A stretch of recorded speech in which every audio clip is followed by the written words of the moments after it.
welcome to First Look, a Bible study looking ahead to the reading or readings for the coming Sunday.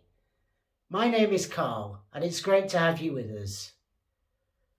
This week we're looking at a transformational encounter that Jesus had with a chief tax collector as he made his way up to Jerusalem.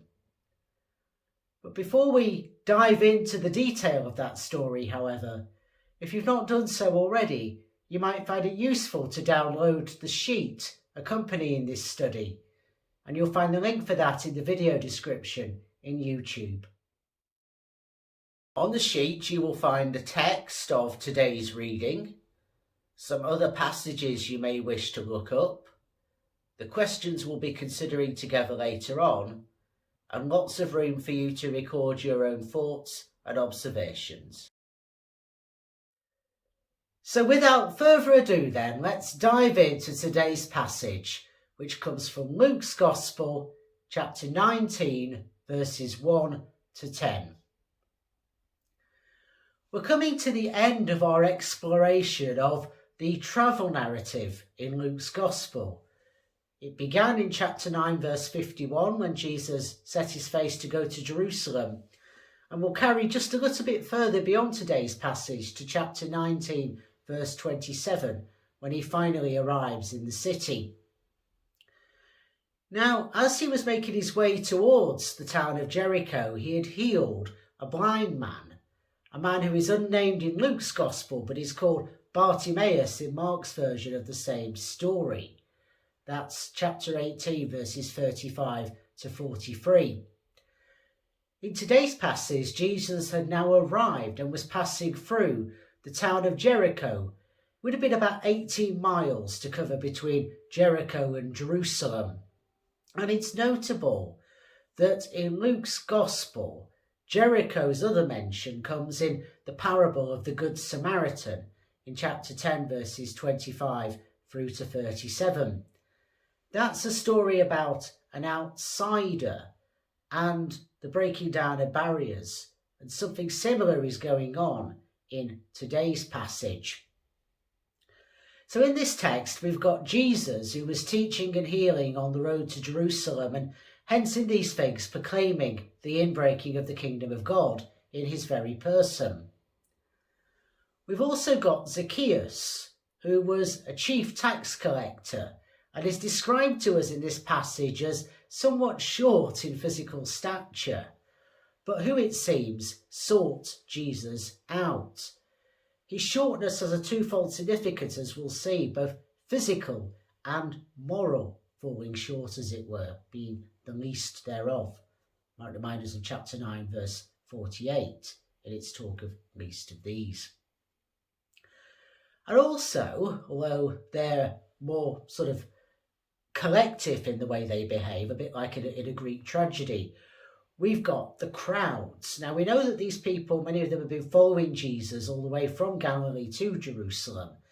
And it includes a real mix. It includes Jesus' own disciples. It includes some people from other Jewish religious groups who were hostile to Jesus, and a whole load of ordinary people who were walking with him. And some of the opposition to Jesus becomes apparent and vocal in today's passage. Now we know that Luke's Gospel was the third of the four canonical Gospels to be written, around 80 to 85 of the Common Era, and that it forms volume 1 of a 2-volume work, along with the book of Acts. Now there's quite a bit of material in Luke's Gospel that he has in common with Mark's Gospel and Matthew's, the two earlier canonical Gospels. But this is another example, we've had quite a few in recent weeks, of a story that is unique to Luke, this encounter with Zacchaeus. So, as we've already noted, as verse 1 shows us, Jesus was passing through Jericho on his way up to Jerusalem. When verse 3 tells us he came across a crowd who were wanting to see him, and presumably quite a largish number of people. And we know from verse 4 that that group included a chief tax collector who wanted to see Jesus.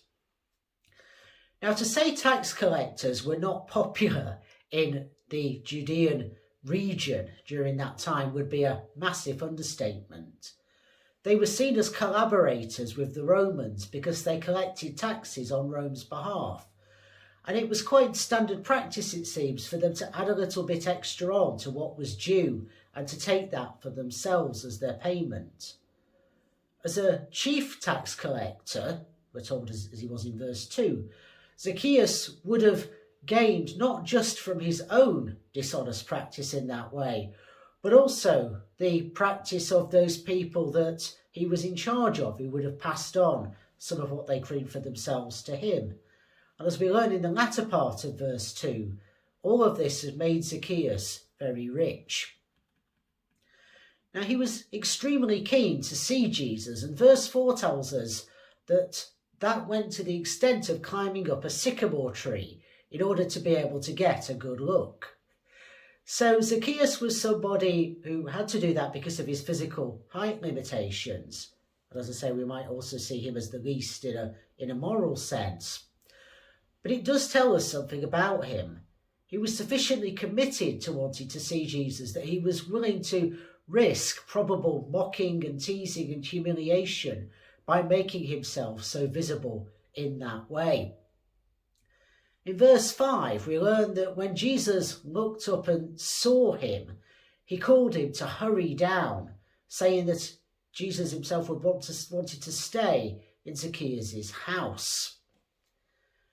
Now, the Greek that's used in verse 4, when it talks about Zacchaeus trying to see Jesus, is also used in verse 10, and it can be translated as seeking or searching or striving. In verse 10, it refers to the behaviour of the Son of Man, but here it refers to Zacchaeus, and it suggests a real purposefulness about what Zacchaeus is doing. Added to that sense of him being told to hurry down by Jesus in verse 5, it adds up to saying, I think, that this was not some accidental or incidental encounter on the road. Rather, this was a pivotal episode in Jesus' journey. Now, seeing Jesus is a key theme that runs throughout Luke's Gospel.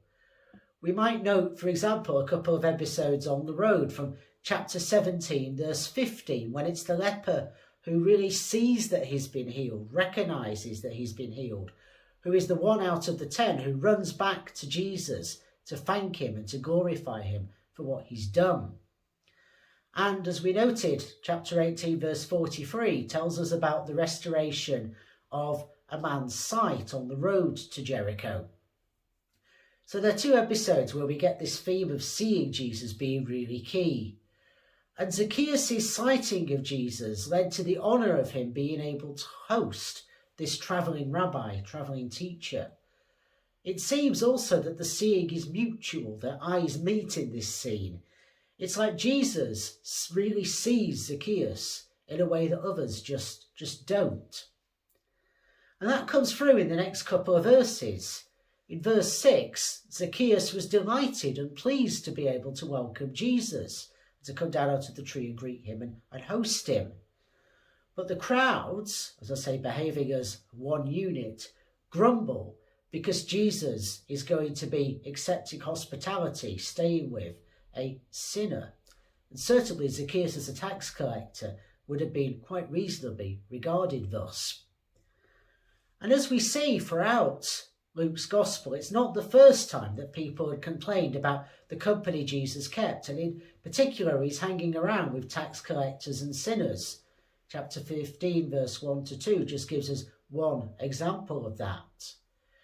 And it's telling that when in today's reading it talks about the crowds grumbling about what Jesus is doing, it's the same word that's used time and again in the Hebrew scriptures to depict the people of Israel's grumbling at Moses as they wandered in the wilderness.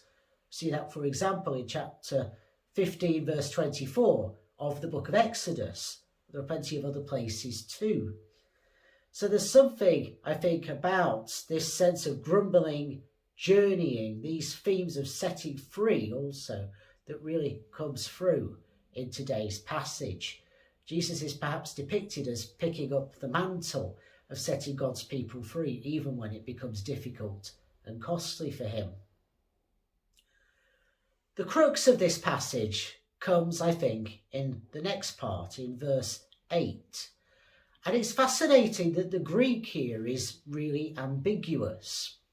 It could be read as saying that Zacchaeus was laying out the promises that he was going to keep, having encountered Jesus. So in the first part of the verse, he's going to sell his possessions, half of his possessions, and give the money to the poor. And in the latter half of the verse, that he's going to recompense anybody that he's cheated fourfold. In other words, he's going to go well beyond what the law of Moses required in giving back fourfold rather than the twofold that was mandated. But you could also perfectly legitimately translate this passage, this verse, as talking about something Zacchaeus has already done. That Zacchaeus has already sold half of his possessions and given away the money. And he's already been going about making up for what he's done, making restitution, and doing so to a greater degree than was strictly necessary. I think we get two quite different readings of this passage if we go down these different pathways. So if we see what Zacchaeus has done, is saying here as being about a future promise, then in some ways we have a quite classic conversion story on our hands. Somebody who has been doing wrong, who sees Jesus, who repents, makes recompense, and then receives blessing from Jesus. But I think in some ways it's more interesting if we see Zacchaeus as having already done these things. Perhaps he tells Jesus this because of the hostile reaction of the crowds who were grumbling about him. Perhaps he's not even thinking of the crowds, but he's wanting to impress Jesus or to say, look, I've changed, I'm transforming myself, I'm doing the right things. Either way, it seems that Jesus was drawn to Zacchaeus, just as Jesus has time and again in this gospel been drawn to people who were pushed to the margins, who were on the edges of things. Now in verse 9, Jesus proclaims that salvation has come to Zacchaeus' house. But the key to this verse and its impact is when Jesus says, because he's a son of Abraham, a child of Abraham. In other words, this blessing has come not because of anything Zacchaeus has said or done, but simply because despite other people's determination to push him away, make him an outsider, and indeed the consequences of his own behaviour, you could argue, he is nonetheless a child of God. He is part of the people of Israel. And in verse 10, we learn that the Son of Man, Jesus' favourite title that he used for himself, had indeed come for people like that, for people who had been lost.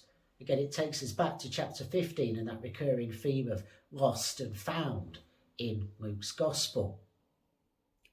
So there's a lot going on here, and as I say, we get two different readings out of it, depending on how we interpret that crux verse of verse 8. I personally find this a very engaging and challenging reading, and I hope some of that has come through not just in what I've said so far, but in the questions that will now follow.